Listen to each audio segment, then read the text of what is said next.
భారీ వర్షాల కారణంగా విజయనగరం జిల్లా పోతనపల్లి గడ్డ సమీపంలోని రెల్లిపేట పూర్తిగా నీట మునిగిపోయింది. స్థానిక అధికారులు వెంటనే సహాయక చర్యలు ప్రారంభించి రెల్లిపేట నివాసులను సురక్షితంగా పునరావాస కేంద్రానికి తరలించారు.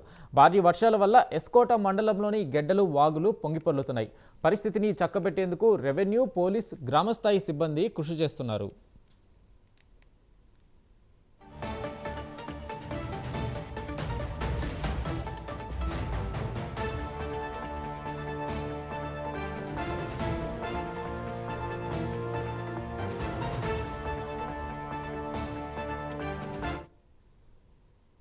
సమీపంలో ఉంటాం సార్.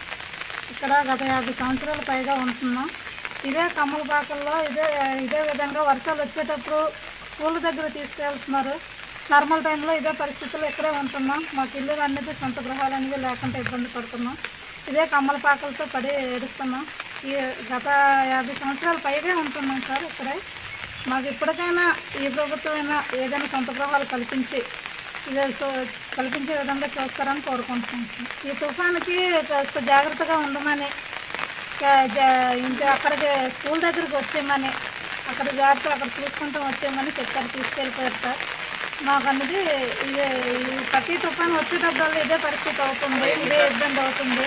ఇదే విధంగా వర్షం వచ్చేటప్పుడు ఇబ్బంది పడుతున్నాం.